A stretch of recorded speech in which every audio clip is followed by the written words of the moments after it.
చిత్తూరు జిల్లా కూడా చాలా కీలకమైనటువంటి జిల్లా. ఎందుకంటే అక్కడి నుంచి చంద్రబాబు నాయుడు కావచ్చు, చాలా బడా నాయకులందరూ కూడా అక్కడి నుంచి బరిలో ఉన్నటువంటి పరిస్థితి కనిపిస్తుంది. సో అక్కడ ఉన్నటువంటి తాజా అప్డేట్స్ అందించేందుకు మా రిపోర్టర్ దామోదర్ లైవ్లో సిద్ధంగా ఉన్నారు.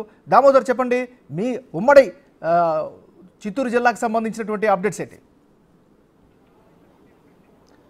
ఎంఎన్ఆర్ ఉమ్మడి చిత్తూరు జిల్లా పరిధిలోని 3 పార్లమెంటు నియోజకవర్గాల పరిధిలో హేమహేమిలు పోటీ చేస్తున్న పరిస్థితి. ఏదైతే ఇద్దరు సీఎంలు ఈసారి ఎన్నికల బరిలో ఉన్నారు. రాజంపేట నుంచి మాజీ సీఎం కిరణ్ కుమార్ రెడ్డి బీజేపీ తరఫున పోటీ చేస్తున్నారు. అదేవిధంగా చంద్రబాబు నాయుడు తను నిరంతరం ప్రాతినిధ్యం వహించే కుప్పం నుంచి పోటీ చేస్తుండగా సీనియర్ మంత్రి పెద్దిరెడ్డి రామచంద్రారెడ్డి కూడా మరోసారి పొంగనూరు నుంచి పోటీ చేస్తున్న పరిస్థితి. మొత్తం మీద జిల్లాలో తీసుకుంటే మొత్తం అటు తిరుపతి, అన్నమయ్య, అదేవిధంగా చిత్తూరు 3 జిల్లాలకు సంబంధించి ఏకంగా సుమారు 40 లక్షల మంది ఓటర్లు తమ ఓటు హక్కును ఎల్లుండి వినియోగించుకోనున్నారు. ఇందుకోసం అధికారులు పూర్తి స్థాయిలో ఏర్పాట్లు చేస్తున్న పరిస్థితి. అయితే ఇక ప్రచారాల సరళిని పరిశీలిస్తే ముఖ్యంగా చంద్రబాబు నాయుడు ప్రతి ఒక్క నియోజకవర్గంలోనూ పర్యటించాడు. అదేవిధంగా ఏదైతే జగన్మోహన్ రెడ్డి కూడా మొత్తం 6 నియోజకవర్గాల్లో జిల్లా వ్యాప్తంగా పర్యటించిన పరిస్థితి. అదేవిధంగా మరోవైపు షర్మిల కూడా కాంగ్రెస్ పార్టీ తరఫున ఈసారి కొంత బలమైన అభ్యర్థులనే పోటీలో దింపింది.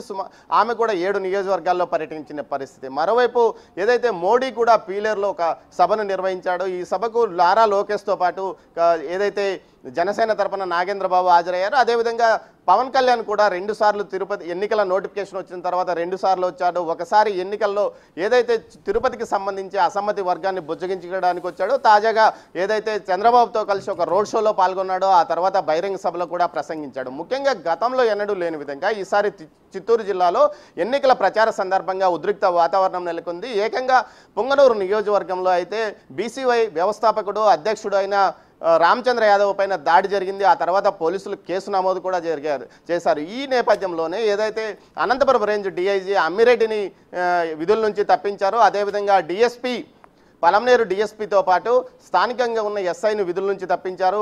అంతకు మునుపు ఏదైతే చిత్తూరు జిల్లాకు సంబంధించి అధికార పార్టీకి అనుకూలంగా వ్యవహరిస్తున్నాడంటూ గంగిరెడ్డి అనే ఎస్బీసీఐని కూడా విధుల నుంచి తప్పించారు.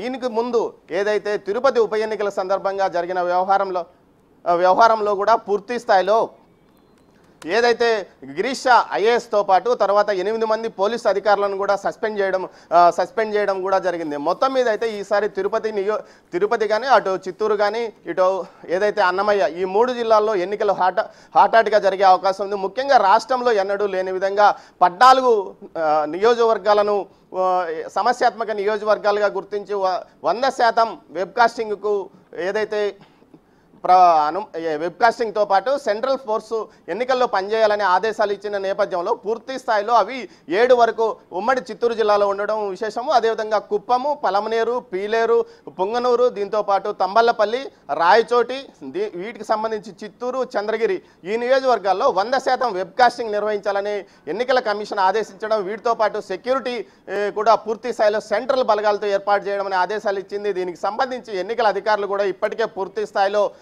ఇందుకు సంబంధించి వెబ్కాస్టింగ్ కెమెరాలను కూడా పూర్తి స్థాయిలో ఏర్పాటు చేశారు. ఏదైతే అదే ఇంటర్నెట్ సౌకర్యం లేని చోట సీసీ కెమెరాలతో పాటు వీడియోగ్రఫీ నిరంతరము తీసే విధంగా కూడా ఏర్పాట్లు చేశారు.